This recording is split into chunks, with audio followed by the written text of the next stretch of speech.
guest, Sara Coffey. Sara is a representative in the Vermont state legislature. She also was the founder and director of Vermont Performance Lab, where So Percussion met her when she asked us to do a project in Vermont, Brattleboro and Bellows Falls, Vermont, called Music for Trains.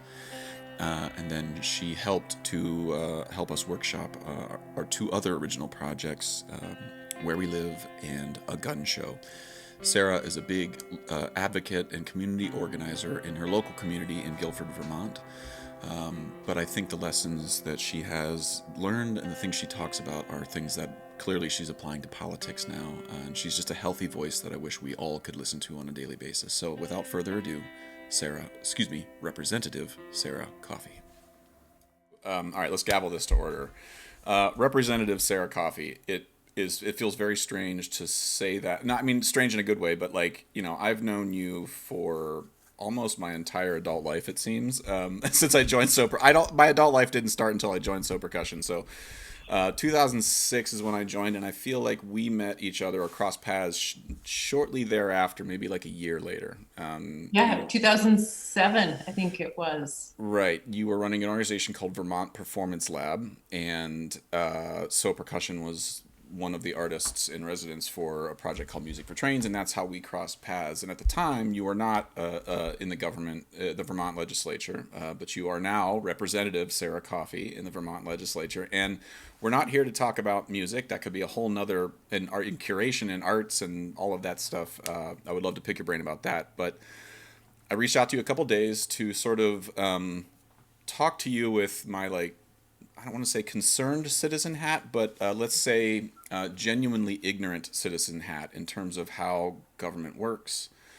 I'm not asking for how a bill is made, but what I reached out to you a couple days ago prior to Wednesday, and then Wednesday hit, and I was like, oh man, what am I going to talk to Sara about? Maybe this is even more important. But I am very curious, before we get into any of the meat and potatoes of what happened and sort of how we're all dealing with what happened the last couple of days. But can you just tell me a little bit, back up before Sara Coffey, you were curating art, music, different music productions. Dance is a big focus of yours as well. Can you back up a little bit? Just tell me a little bit of baby Sara Coffey, what got you into sort of that world, but then what pinballed you into politics? And then we can sort of go from there. Oh, well, good. Well, first, I want to say, Josh, it's great to be on your podcast. I've been very curious and interested in your podcast. And I think I actually don't think that the work that we've done together in the performing arts is unrelated at all to this world of politics in my work. So I think and in fact, for me, I think it's my work and my reason for entering into electoral politics and to serve my community is very much related to what I was doing when I was running the arts organization, Vermont Performance Lab. And I have to say, I remember meeting you and your musical colleagues from So Percussion. And in the summer, you guys were all fired up and were volunteering for Barack Obama's campaign in various ways. And I remember being really excited about that. And, so artists, it's always great. Artists are part of, are part of the process. We're people. We are, the laws and investments that legislators make and pass impact all of us. And so, when I was running Vermont Performance Lab, I thought of myself as much of a community organizer as I was a curator. And I often love to talk about our work as being at the intersection of creative art making and social practice or community engagement. And so when artists often or community members would ask me, how do you select the artists that you select? And I say, well, I do this thing where I'm listening with both ears. I'm listening to my community, and I'm listening and paying attention to what artists are making and interested in, and seeing if I can find connections or something that would be interesting, an artist coming and doing their creative research in our community. What could they offer our community? What could our community offer them? And, and then in that meeting space is where some of the magic happens, and the collaboration and community building and creative sparks. And I loved that work. And I found it, for me, it really it satisfied some things I love to do, which is I love art. I love the performing arts, and I love community. So it really kind of blended these things together for me. You know, when I was a kid, or when I was in school, you know, in junior high, I was on the student council. When I was in high school, I was the treasurer of our class of 725 This is students. all making more sense, Sarah. Yeah. So, you know, and then, but I also love to our student council would put on the dances, right? So I really felt like there was always this kind of intersection between, you know, government or governance or council, like with people coming together. And in college, I served on the college we had town meeting at my college, and that's Marlborough College, and that's why I live in Vermont, because I came to Vermont to go to school there. And Marlborough was run on town meeting, and I served on the select board. So all of those things kind of informed my, you know, how I work and live. And, you know, for me, I'm saying this with, like, I hope that other people will consider this, because some people say, like, well, can artists do this? Can arts organizers do this? I think we're like the perfect people to serve, to serve in the legislature, because it's all about, besides the fact that it's a big performance, it's all about rebuilding, especially folks who work in the collaborative arts. It's all about building relationships and working together and collaborating and working with people who have different skills, who have different viewpoints than us, to do, honestly, like we all in Vermont, and I think this must, even though it might be hard to believe this week, but like, I think we all go in Vermont. I feel like my colleagues come from 251 they represent 251 communities. We come together because we want to do the right thing, and we want to do the best thing for our communities. And so, to me, a lot of that work is very similar to the work that I did with artists and with my community in Vermont Performance Lab. So this opportunity kind of came my way, though it was like definitely when Trump was elected in 2016, it was a real wake-up call for a lot of people, and that included me, and figuring out, what can I do? And I went to DC and did some arts advocacy work in 2017, a few months in, and I saw, it was pretty amazing to go and visit our senators and to watch the debate on the floor. And they were, at the time, the Senate was essentially interviewing Gorsuch for the Supreme Court. And, you know, and then when I came home, and I brought my then high school daughter, and it was so interesting to do this with her, because when you do that work with somebody like that, you kind of translating your own experience, and it was pretty powerful. And so fast forward, you know, we had in my community, we had 18 years of conservative Republicans representing us, and a few people reached out to me because they got wind that the person who was currently representing us was possibly thinking about retiring. And so I thought, and so a few people asked me if I would consider running. And that's what kind of opened the door. And I had to figure out, you know, how can I translate? You know, I didn't think, oh yes, I can do that. But I figured, if I'm going to do this, I better train up or get tools or whatever. So I did some training with a program, and we can talk about that. But the Merge program is a training program that helps prepare Democratic women to run for office, everything from like the school board on up. And just Democratic women, or is it anyone who wants to play? No, Democrats. Okay. It's Democratic women. Okay. And no boys. Uh, Are there similar so, organizations if a boy like myself wanted to run? Is there yeah, other those are the organizations that always exist. That Sarah, like don't we all have equal access to everything? What's wrong? I you mean, do, you do. So it's that was a joke, by the way. you do. No, no, it's like that would be. There are, and I should say there are these training programs that usually the Democratic Party in every state has training programs for, Republicans and Democrats, and that's more historically, I think, what's been traditionally what some people do, and then some people, serve on their select boards or town councils, city councils, and then it's a natural next step for a lot of people. So, Well, but that's how I got involved, and I could talk for a long time, but I want to like kind of get into yeah. some of the issues that we just started our session on our first day back was on Wednesday, and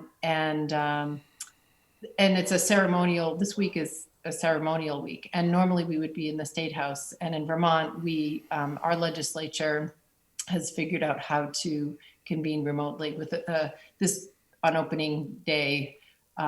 Leadership was in the State House, but it was done. So we started. It was a great day. We started with the news from Georgia that it was looking very promising that not just one but two seats had been flipped. And I'll have to say my daughter, Izzy, who since Thanksgiving has been calling voters in Georgia. So it was a really awesome thing. And then, we had our very ceremonial, even on Zoom, swearing in. And then as I was going to the Vermont Canvassing Committee, I was appointed to the Canvassing Committee, which is the equivalent on a state level to what they were doing in Washington on the same day. And as we were heading into that, we were hearing about what was going on in the U.S. Capitol, that Trump supporters had stormed the Capitol. And it was pretty unnerving. And also, we took a moment of silence for our colleagues and all the staff and everybody who was working down there and really also a moment of silence in solidarity and hopes that our country will be able to recover from this. So pardon the pitter patter of my dog. It's all right. But so anyway, so what was going on nationally really definitely filtered into our work. And this week we passed a resolution to ask Congress to, if the president doesn't resign, to remove him from office. So, and it was passed by Democrats, Republicans, Independents, and Progressives. And this is via the 25th Amendment, is what we didn't specify the 25th Amendment, but we just said remove him from office. So anyway, it's all of those things happened in the last couple of days. Well, as you were talking, sorry to interrupt. I mean, as you were talking, this leads me to I think a good sort of butting up or a way for me to address I think some of the things that worry me. But I think it's related to like my exposure to the way you curated musicians. I like your term community organizer. I think that's gotten a bad rap because Obama's like, I'm a community organizer, and then everybody's like, oh, you're a community organizer. It's like, okay, you don't actually know what that means and how hard that is. And you were the first person I feel like I was able to put a finger on exactly what that looked like. Like I assumed Obama. Like, I was like, okay, cool. I trust him that's what he did, but I didn't know what it was, and then I see you doing it. And the first time I feel like in our interactions where I felt like I understood where the real friction came with community organizing was actually not with the first project we did called Where We Live, where we were involved with a lot of local artists. We were woodworkers, a ceramicist who had... The first project was Music for Trains. Music for Trains. But sorry, Sarah, God, I'm the worst. Music for Trains.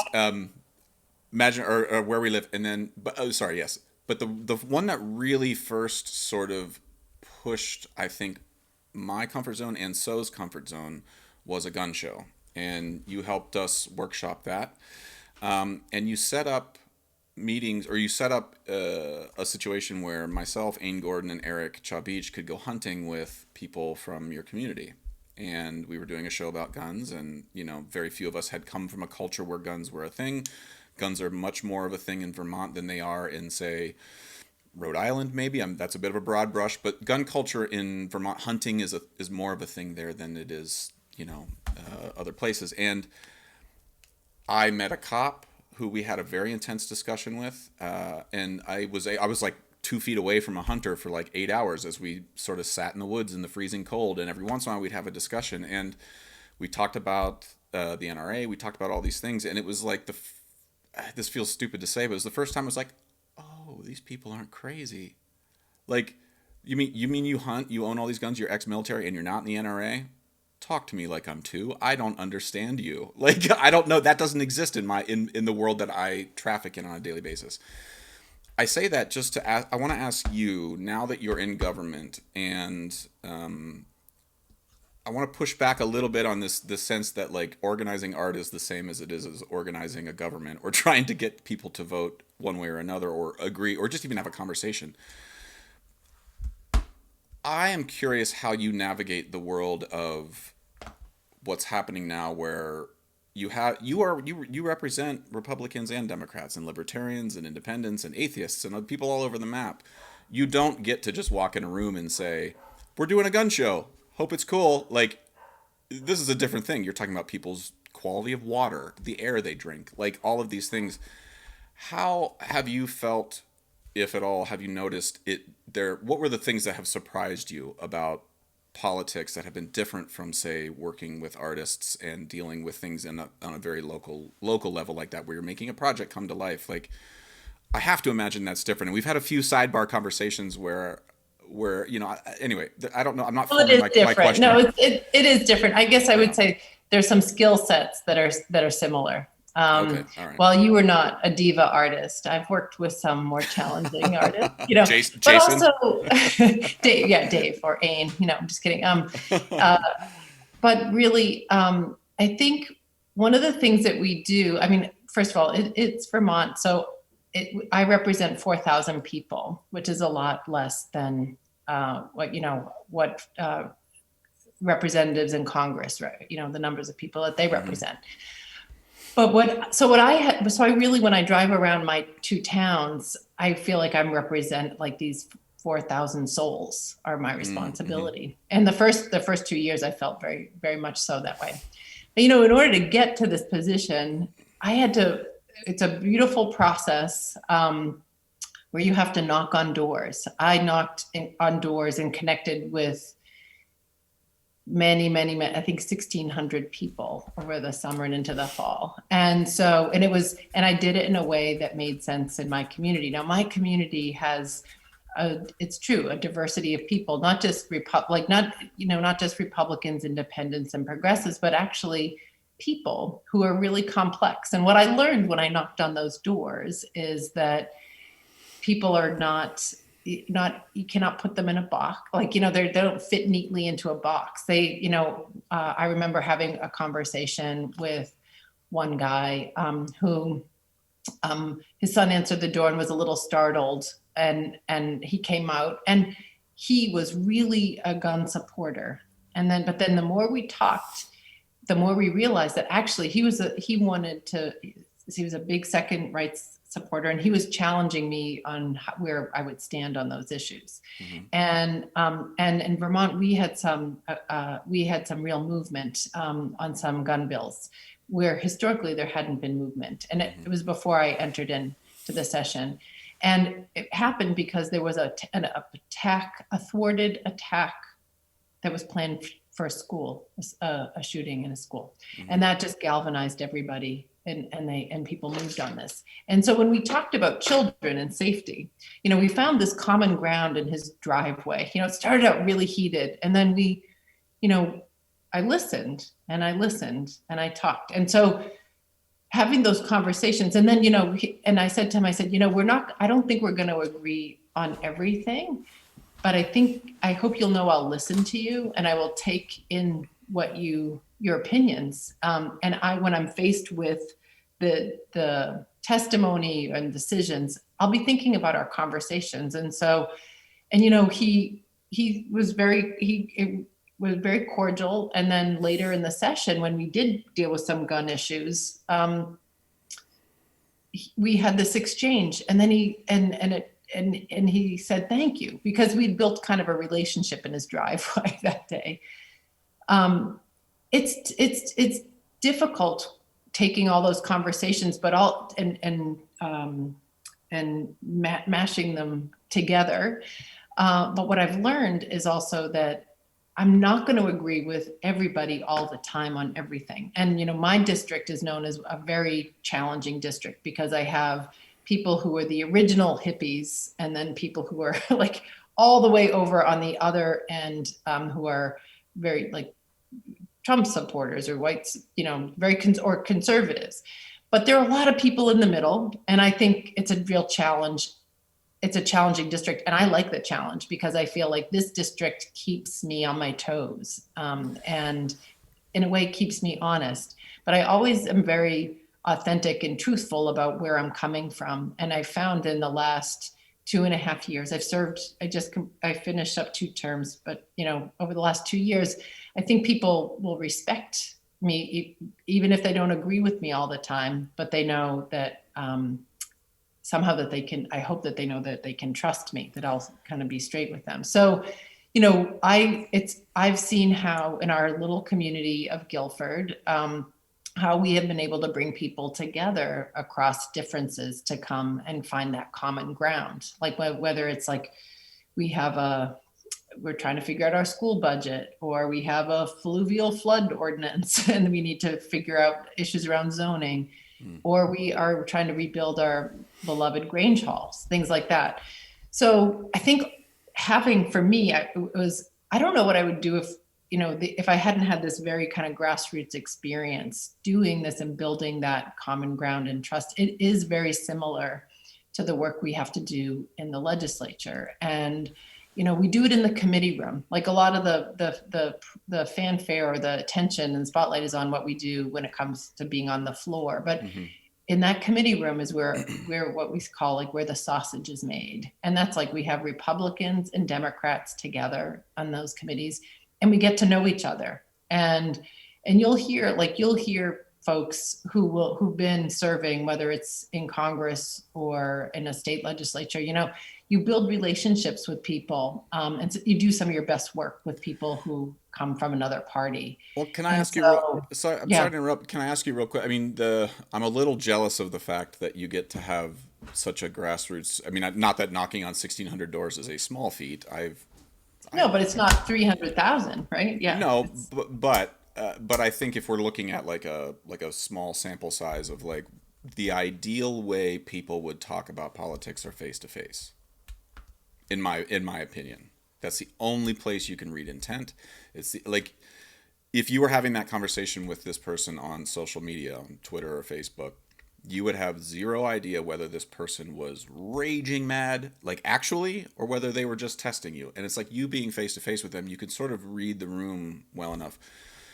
How does someone like myself, or what advice do you have for someone like myself where I don't have that particular thing, and I think most people digest politics on social media. Now, I think we can both agree maybe that's not the wisest thing to do, but if that's your only access to other people who you disagree with, how do you have that conversation? I have never once had a conversation on social media, and since 2006 when I joined Facebook, I was like one of the first people to join Facebook because I was at Yale and it was only in the Ivy League schools. Like, I've never been convinced to change my opinion on Facebook ever. No one has ever changed my mind. I've never changed anybody's mind, and no matter how in depth the comment thread gets, no one learns anything. Well, or changes their opinion in any really real manifested way. And I'm very curious, like how do you navigate social media, I guess is the question, because you have to do that too, I imagine. You do. But I think you're absolutely right. In person and in face is where you can build those relationships. And I have to say, we're legislating remotely. We're starting a new session remotely. And I was just elevated to be the vice chair of a committee. And my chair, who's been in the serving for a long time, and myself, like it's a real, she's nervous and we're nervous about, what we're doing is leaning in and making extra effort to get to know each other. Mm-hmm. But that's in the committee room. I think what you're talking about is, people who have different political, like how do you, like, I feel pretty lucky that I get to have this platform where that's what we're supposed to do. That's what we're being invited and asked to do by our constituents. So it's a real privilege to have that as your job, and so I think that I know for myself with social media, it's people, I do have to participate in it. The way I think about it is I'm sharing information about my values and the work that I'm doing.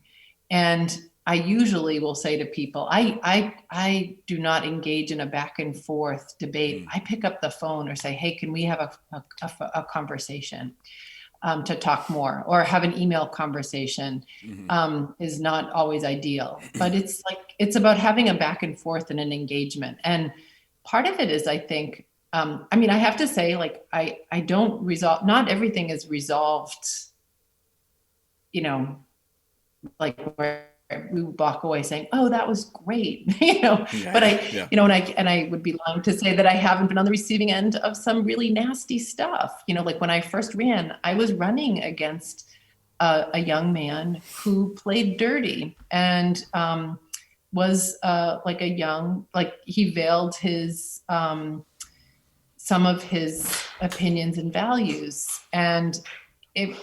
And he went through and trolled my personal social media page to try to find things. And I'm kind of a goody two shoes, so there wasn't that much there. But it was creepy, it was, so I always try to find ways to come together with people that are not my own circle. Because also that's the other part of social media. You can create an echo chamber unless, I know you, because I know you, Josh, like you have friends you have family and people in your life who are not all of the same political disposition that you are. And that's unusual. So I think a lot of people were talking to ourselves. Like, and when you, going back to what you said about that, your project, A Gun Show, I think one of the things that was interesting to me, we'd worked on a few projects already together. We had established trust. I trusted you with people in my community too. I don't know if I would have done that straight off the bat, And so, but it's because we had done that, and because I knew that you'd be respectful to people in my community who might have a different point of view than you, and that you'd listen. And so I really think that it's really similar. So much of this work is about being empathic and listening. And I think social media doesn't really allow for that. And I do think a lot about, folks, I don't like to be called a politician, but I am a politician. Somebody said that to me, you're just a politician, you're doing, and I responded to him, I said, well, I'm really doing this to be a strong voice for our community. And that really kind of just changed the dynamic. I think for folks like who live in, have their representatives represent more people. And so it might be harder to connect. I think that is a challenge. And I'm hoping, maybe I'm an optimist, but I do think that people are more, don't you know much more about like how Congress operates, how Supreme Court judges are nominated? We've all learned so much more about how the three branches of government work, and people are more engaged. So I think that's a positive thing. I think you're asking kind of this larger existential question that was like, how do we heal this divide? I think yeah, and I don't have a good set of words to ask that question, but I'm just going to be honest with you. Like, I think one of the things that scares me about politics is, like, I grew up in a household where, my mom was like, we don't talk about religion or politics. I was like, okay, I didn't understand why. And then I get older, I'm like, oh, that's why. This is like, there's abortion tied to religion, and politics is woven in with that, and in nobody's mind, or very few people's minds are changed. And I had raging arguments with my father. I grew up in a Rush Limbaugh household. But he's my dad. Like, I love my dad. Like, I'm never gonna cancel my dad because somebody found out he might have voted for Trump. But the now that I'm in the field I'm in, and I grew up in the sort of culture that I grew up in, to me, there's been some dissonance there. And this last June, I think when George Floyd was murdered, and there were then the protests broke out, I was horrified by the way my own community talked about it. I was horrified by the way, just the nature of the discourse. And tell me more, like, what were you horrified by in your community, meaning your music community, Just your the new art? music community that I like, like stuff shut down in March. And then like 2 months later, there's this like national event where everybody in the country and in the world is like chiming in on something. And so I'm closest to my new music community. And I think I expected a little bit more thoughtfulness and nuance out of things like seeing, there was a picture, there was a piano store in Philadelphia, I think, that got looted. And somebody knew the owners and posted a picture of like, oh man, my friend's piano store, and they got lit up. Like, how dare you question these and I just stepped back, and I'm going to be honest, Sarah, I was afraid. I didn't stand up for what I believed in because I was afraid of my colleagues, not necessarily so, but like my larger music community colleagues. I was afraid of losing my job.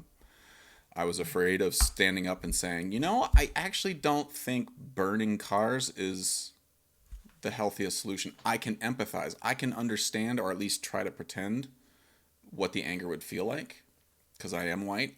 But I work in enough black communities with the steel band world where I get it. But it wasn't them who I was afraid of. It was my white friends. Mm-hmm. And that fear to me is like, if I'm afraid to voice my opinion of like, and so like then the stuff happens on Wednesday, and I'm of course outraged and I say stuff, and then frustratingly to me, I get comments of like, where were you in June? Now, there's a moral equivalency here being drawn between the protesters in June and the protesters on Wednesday that I do not agree with fundamentally. But they're not wrong. I didn't speak up against violence and burning of buildings and things like that in June. I did now.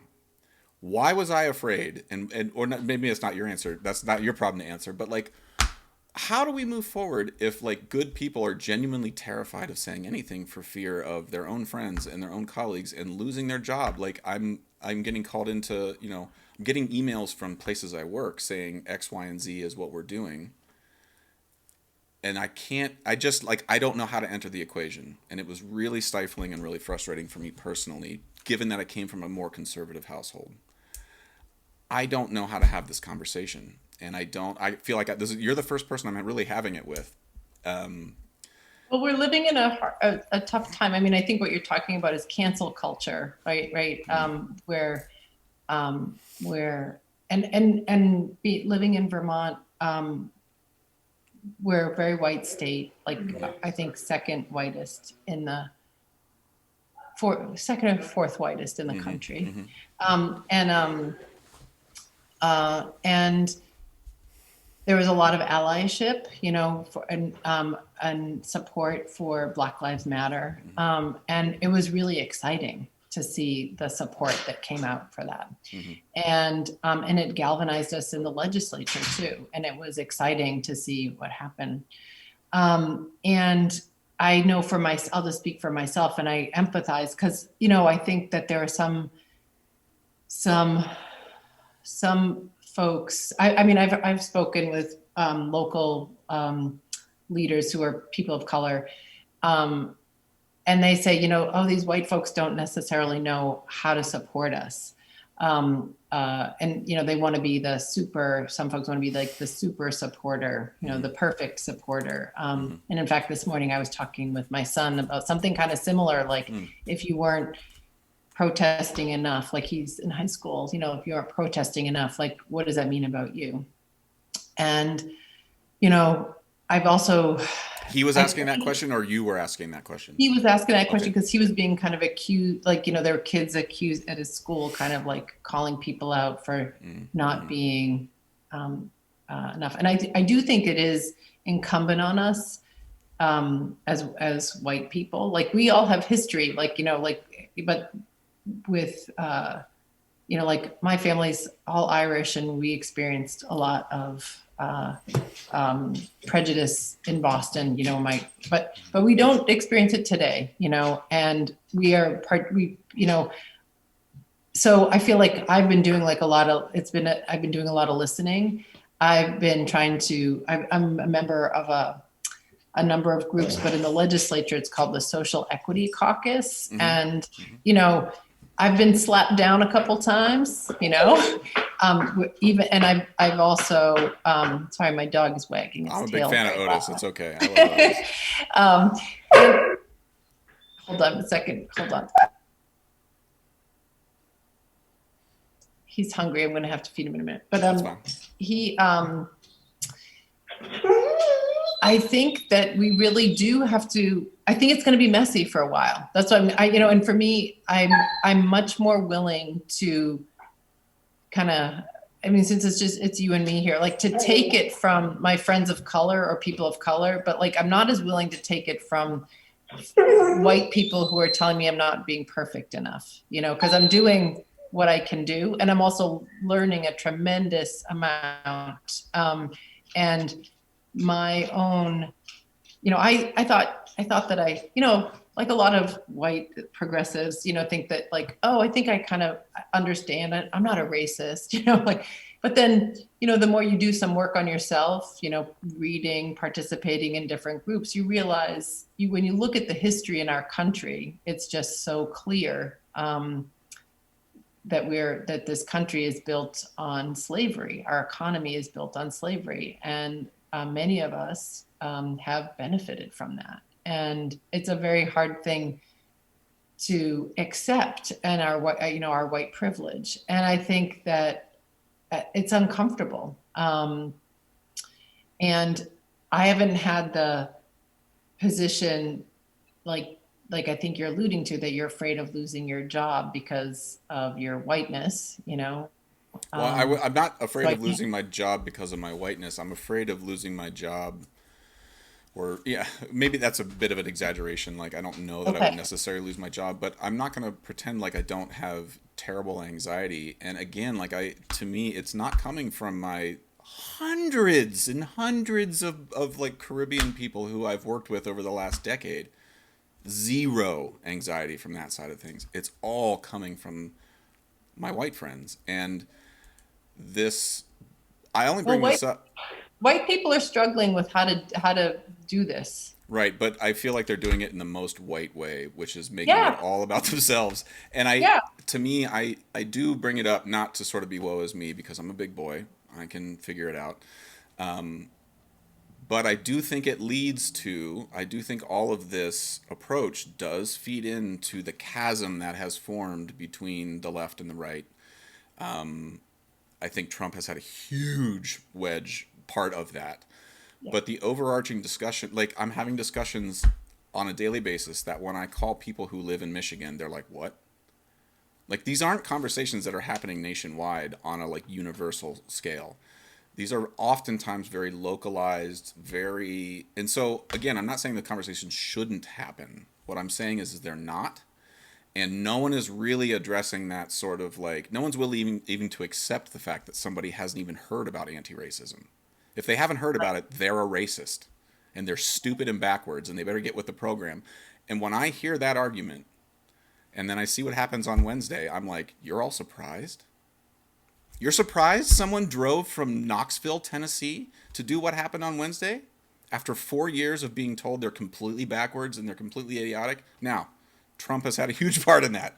I do not want to abdicate him of that, but I just feel like I'm going crazy. I'm like, you guys are shutting down half the country. And you can't pretend like that's going to help. And serve black people in the long run, or brown people. Like, I don't know. Well, we have to get a good dose of, I think before you can just automatically build coalitions, there has to be some breaking down and smashing, and I think that's where we're in right now. Mm-hmm. And I think COVID has really exacerbated it. So people are on social media more. They're not together in person as much. And there's people are hurting. I mean, people are hurting and they're angry. And for me, I wish I would like to actually have I'm craving to have a conversation in person with some folks like who felt compelled to do what they did. Sometimes you don't want, I mean, I don't know. There's some people I know I'm never going to be able to have a conversation with. And I think I feel the same way about people who are so far extreme on either end of the spectrum that they're just not willing to listen or have a conversation and to lean in and to say, what do you think we could do together?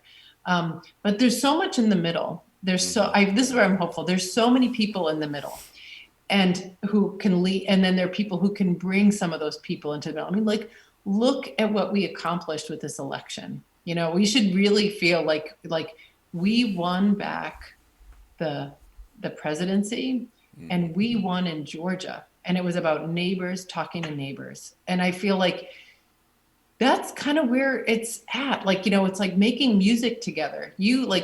How cool is it that, you've gotten to know all these people by making music together, cooking together, having your kids in school together, all that kind of, those spaces, for a lot of people, it's church, right? Like some churches are that's where they find community. So, I've made some clearer decisions though. I've those folks who were in the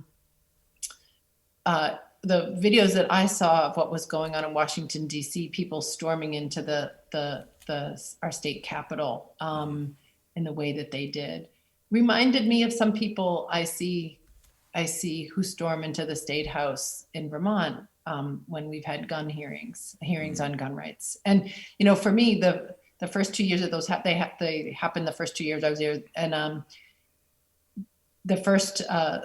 I was only a legislator for a few months or a few weeks, actually. And I went and I listened because I thought, I want to listen to hear what they have to say.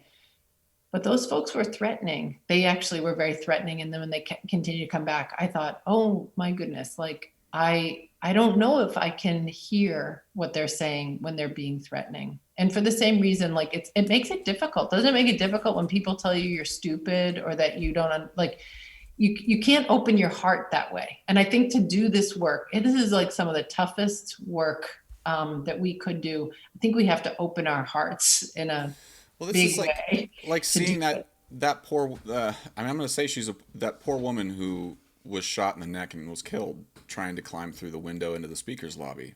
I think there are people who hear me say poor woman and they're like, oh, poor woman, my butt, blah, blah. And I'm like, listen, she served in the Navy. I don't know her. I'm not going to say she's an idiot. She believed in something. She believed in the president, and that got her killed.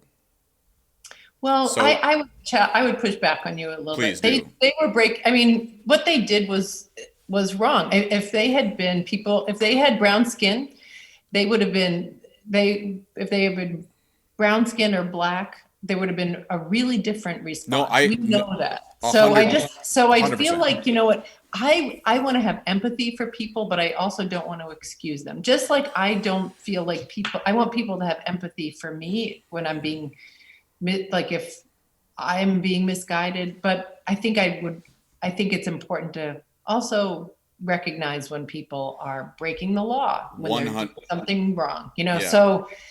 Did she deserve to die? No. Nobody deserves to die. That's my point. I'm 100% in agreement with you, and I posted on Facebook several times. Like, listen, if this were, it would look like a North Korean military parade if Black Lives Matter was taking over that thing. Like, they'd have M6, fighter jets overhead bombing the place. Like, my point is that there's something in the U.S. body politic that convinced her and other people that their president was who they were going to fight for. But there was nothing along the way that convinced this body of people that, despite all the evidence, that he was not on their side, actually. 4 people were killed and he conceded. So if I was a revolutionary, I would look at that guy and I'd be like, what? And you're already starting to see a little bit on social media, people sort of be like, he's a coward and like, he's not a MAGA. But to me, I'm just so like, what what has he tapped into that I don't think even Democrats with Obama were able to tap into? That sort of Oh no, deep he's. I loyalty. think. I mean, if you look at some of the world, I'm not a historian, but if you look at some of the dictators throughout history, they're very charismatic people, and they know how to tell a story and manipulate, you know, propaganda in the press. And, of course, you know, we need the press. I think a healthy democracy has a healthy, press. But he's also was able to really manipulate the press. But he's a celebrity, and I think in America, as something that's so fascinating is like our fascination with celebrity culture. And I think that there's something that is like, I have to say, I never, Trump's celebrityness or celebritydom, like it never appealed to me, but I've always found him kind of repulsive. I like lived and worked in New York for 16 years. And so the stories that I knew about Trump was like how he like always kind of swindled people and never paid people.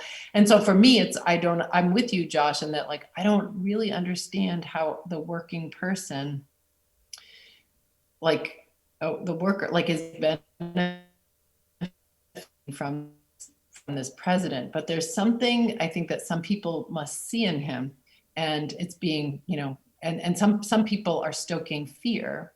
It's a fill in the blank, oh, those immigrants, those Jews are going to take my jobs away. Those Black people, it's just like it's a stoking of fear. It's not even necessarily always race. It's a lot. I mean, to me, some of the stuff is. It could be those people from New York. Up here, it's like those New Yorkers. It's like I see very few people talk about classicism, and I feel like there's like where I grew up, I heard less about race and more about liberal elite institutions. That's class based. That's a class argument. And I would hear that too from my dad and his family. Yeah. I still hear it. Yeah. People still tell me I'm changed. I'm not who I used to be. And I'm like, I don't understand what you mean by that. Like, I am who I am because of everything, because of the steel drums in my room, because I've been to Trinidad, a dozen times. Like, that's all of that stuff is who I am. I'm not any less of a Dover, Ohio person than I was 25 years ago. But I think to me, the biggest fear here I have around the Trumpism is, do you think that the Democrats could have an equal situation where there is somebody on the left who is so charismatic that they somehow rise to the top of electoral politics, which is a sort of, there's levels to the electoral politics. Once you get past level 1, it doesn't matter what you do, you never have to go back to level 0. Like Trump managed to get to the top, and it didn't matter what he did prior. Then when he's the only one there, you have 75 million people have to vote for him because of abortion, because of the Supreme Court, all of these things. What happens when the Democrats get a version of that? Do you think that the last 5 years would have convinced enough the other 80 million people who voted for Joe Biden to be like, we saw this play before. Maybe it's best. Maybe getting rid of the Second Amendment isn't as important as having a stable government or a stable national psyche. Do you think that? To me, I ask because I don't think so. I don't think Democrats are capable. I think we're the same. And this is the thing. Like I think people. I'm not saying this because I'm a Democrat, but I disagree because I don't actually think. I think a lot of Republicans don't think of. I think they don't think of Donald Trump as a Republican either. So, I think. I really do think he has traits of a dictator, and like this coup d'état, which is really sedition, coup d'état, it's like that's what that is. And I think that the reason that we're able to elect to win the election is because of a strong coalition building. And could there I'm not going to say what the future might hold but I in terms of whether somebody from the Democratic Party or the Progressive Party could become this celebrity figure and kind of do what Donald Trump did. But there's something that I'm not, I guess I've drunk the lemonade a little bit, because I see how how you have to build a big tent, pitch a big tent to pull people in, to get enough momentum, and bring enough people in under the tent to make a difference. And I don't know how. I think the Republicans have another version of doing that, and today, like, the Lincoln, President Abraham Lincoln, one of our most beloved presidents, was also a Republican. Parties have a way of changing, because they can change depending on the people who are participating in those parties. That's the thing that always drives me so crazy when people are like, "Hey, Lincoln's freed the slaves." It's like, yeah, okay. Yeah, no, I hear that a lot too. He was a Republican. I'm a Republican. It's like, yeah, okay, God, you don't know. Okay, Google the Southern Strategy. Google Dixiecrats. Google Ronald Reagan. Like, there's three things. Google that, and then tell me about how your Republicans freed the slaves. Like, I've heard that too. I've heard doing this work really has popped my bubble. Like I thought it's popped my bubble and made me also see that there's, not everybody, we're not all alike. Yeah, thank goodness, right, that we're not all alike. And that we really, like, the best,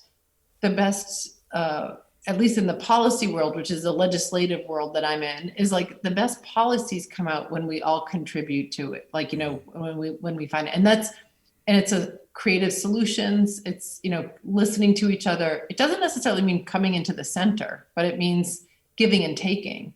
And I guess I'm skirting your question. I can't predict the future. I just think what we're going to see happen. I've already seen it in the way that Joe Biden is appointing members to his cabinet and making announcements. He's demonstrating that he has been listening to people, and he's reflecting that back in the variety of people who he's appointing and bringing part of his team, which is decidedly different than what Donald Trump did. I think by surrounding himself with yes men and people who will tell him that he is doing no wrong. And, thank goodness that we're going to have people people aren't even talking about, like, the security breach that happened, that happened not at the Capitol, but I'm talking about digitally, that there's less press about that. So I'm hopeful. Is it going to be perfect? No, because it's not ever going to be perfect. And we're not going to be able to, like, suddenly shove through, like, all this. It's maybe you can by one vote, by, Kamala Harris breaking the vote, but that's not a sustainable thing either. It's not sustainable. And I think people who have been serving for a while are people who say, like, lasting change comes when you bring people together. Like, so are you going to start on a gun bill, or are you going to start on rural broadband, right? Like, just like there are things that people can come gather around. People in Vermont, childcare, rural broadband are big issues. Are we going to address racial justice? Yeah, we're going to do that too. And the conversations are more difficult online. But I think in this strange way, that it's this pandemic, at least in the spring and summer, afforded people some time to actually get involved and reflect and, and say, we need to do something about this.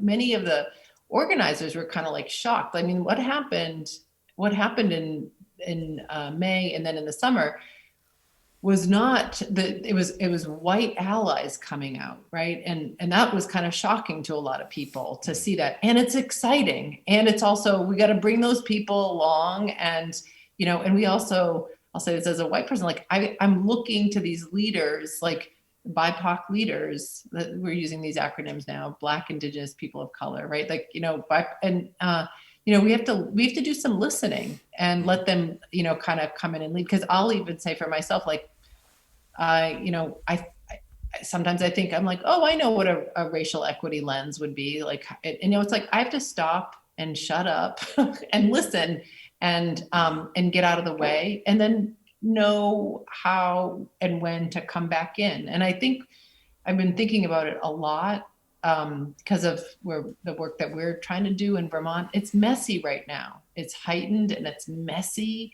And I've seen it. There's a lot of energy going towards breaking things, like breaking institutions, smashing things. And I have to say, it like hurts because I'm a person who wants to build and build coalitions and come together. And it's so easy to break stuff, right, Josh? So sorry, Sarah, this is the crux, I think, of for me why I'm afraid of things. It's like when people, I have a ton of students, I have enough people in the music world who I see post things that are just like, burn it all down. I'm like, are you going to be there with a hammer and nail the next day? I'll bet you won't. I'll bet you $100 you won't be there to put out the fire the next day. You know why? I haven't ever seen you build anything. And I'm not demanding that you do. All I'm asking is that you put the matches and the gasoline away because you're mad. Like that's not an very emotional. It's not a mature approach to things. And when I look at people like Joe Biden, do I agree with him on everything? No. But the first choice he made as president or the nominee for president was to choose the black woman who almost sunk his campaign single-handedly. Yeah. You know, like the sign of his character, right? Yeah. Like he was not my first choice as a president. I was kind of kicking and screaming at first. He was actually my first choice the whole way. Oops. Oh, well, that's okay. That's okay, Josh. I mean, but I think, it shows like, I think that we can change our minds. It doesn't mean that we give up on our principles, but can say, oh, this is what's needed for this moment, for our country. To get into he has the respect of a lot of people, like he's worked there a long time. I'm hoping, that we'll be able to, it's going to be a really hard job because he's going to get pulled on either side. It's a very difficult thing, but I hope that if we look at what we've done, and then when I think about Vermont, it's interesting in Vermont, we really went for a Democratic president, except for two parts of the state. We resoundingly elected a Republican governor.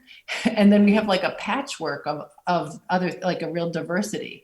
So it's actually, to me, super interesting, what that says. We have a Republican governor, one, because he's done a really good job during the pandemic. He's been really reasonable. He's come out against Trump on a lot of things.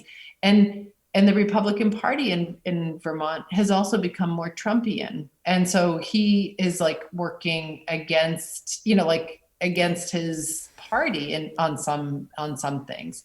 So I think, Vermonters take a lot of pride in this kind of bipartisanship. And, this resolution, it's just words on paper, but it means a lot when Republicans, Democrats, progressives, and independents in our state can sign on to something together, and quickly, we quickly did that. I mean, there were 16 members who didn't, but it gives me hope. That's all I have to say. I think it gives me hope. And I think I'm hoping that the tenor will come, the vitriol will kind of simmer down. I think once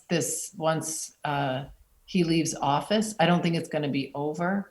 I think there's a lot of harm that needs to be repaired.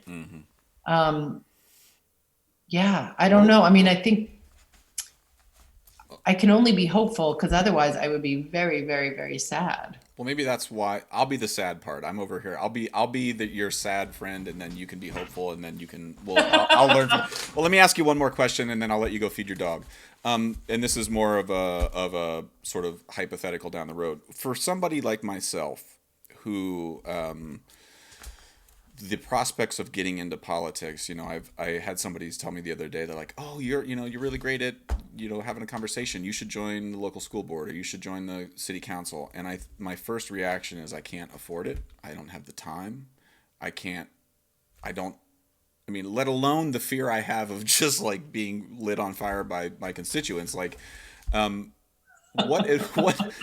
advice do you have for someone that's my age, or younger, that wants to get into politics, or maybe is frustrated with politics and feels like, I want to do something, but Like Well, where do no, I I think start, you know? it's a great question. And I think part of it is like it's people, I mean, if you did want to run for office, it's like some of the conventional wisdom is wisdom, which is like get involved at the local level if you can. You know, I got to say, like the things that school boards decide are very, very, very important, you know, because it has an impact on our taxes too. Not only the education of our children, Hmm. which is more, in my mind, more important, but, but it, here, it's all volunteer pretty much here in Vermont with at that level. You know, people might get a small stipend. So I hear what you're saying in terms of like, can you afford time to do it? We have a citizen legislature, which is part time and doesn't come with health insurance or days off. And we in a normal year we only are we convene for 18 weeks from January to May. Hmm. But but it shows how that experience or opportunity is limited to people, so like to people who, that's why there are a lot of older people because they're retired, or there used to be a lot of farmers because it worked for their farming schedule. But anyway, I digress a little bit.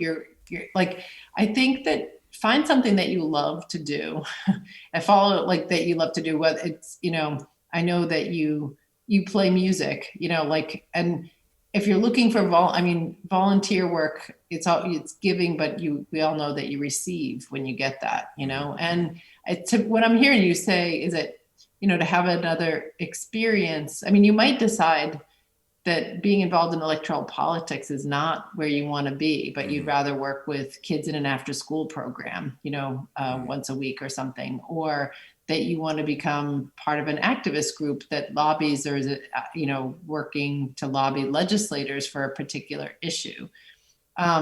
I just know that like Vermont kind of runs on volunteer power, and I kind of love that and hate it at the same time. But it is a way that we come together, and so are you? I mean, I agree. I think you would be great on a school board. We need people like you with the who care. I mean, if you care and you can get involved, it's great.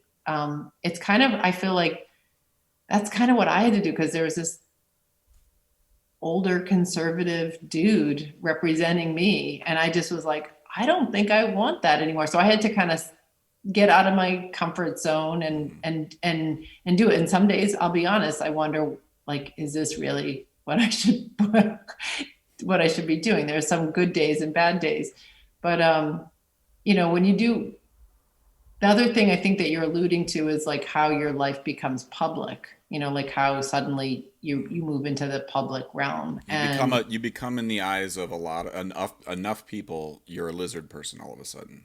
Like you become this thing that's in a different glass jar on the shelf that no one knows how you were made, where you came from. You may as well be an alien octopus. Like, yeah, but you and can break through that. You can still be authentic. You I know, can but still, like people don't look at So Percussion and think like lizard people. They just may not like what we do, but like there's a different category. Once you are a politician and you have a DR, an R, and an I next to your name, people think of you differently, and they assume that there's just a lot of automatic assumptions that come, and it's very disheartening for someone like myself on the outside who's like, I think I want to help, and then you're like, I don't drink baby's blood under Central Park. Why are you saying that about me? I'm gonna go play drums. well, Like. I would say start small, and like, but also like, for me, when I ran, I didn't put a D after my name. I just ran as Oh, Sara I don't Coffey, think I and I realized didn't. that. I didn't realize that about you. Yeah, so Oh, okay. I mean, on the ballot, I was on the Democratic ballot, but I chose very deliberately to use like orange color. It helps that I have red hair, right? So, but like, I wanted people to vote for me, not for my party, and I wanted Mm, people to know that they're voting for me and my values, and like, and that I'm running as a Democrat because my values align very well with the values of the Democratic Party in the House of Vermont, right? Like, like mm-hmm, but I wanted people to know, like, that I'm a person. So I think that there are these entrappings that we can all get trapped in, and that we can mm-hmm. project I think what you're talking about is like how you feel that people can project onto you or how we project onto each other. Mm-hmm. And as much as we can kind of just arrive with our most authentic selves, and invite that from other people, I believe that that's how we get through some of this, and it's getting to know each other. Well, Sarah, I want to be I want to let you go because I know your time's valuable here. And I want to tell you that I was feeling guilty about this conversation the whole time, just feeling like I'm just making Sarah just tell me that I shouldn't jump off the roof. Like that's all I got her here for. But I think we learned something, and I think I want to lobby you now as a member of the legislator. You don't represent me, so take this for what it's worth.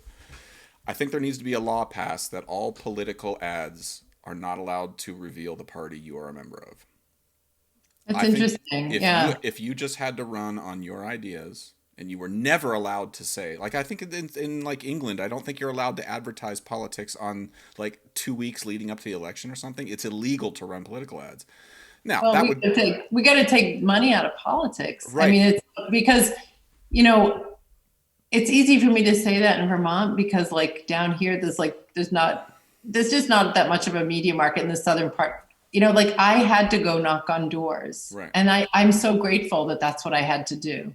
So, But instead of taking the money out, let's start with the easier thing. Let's just take the D's, the I's, and the R's out.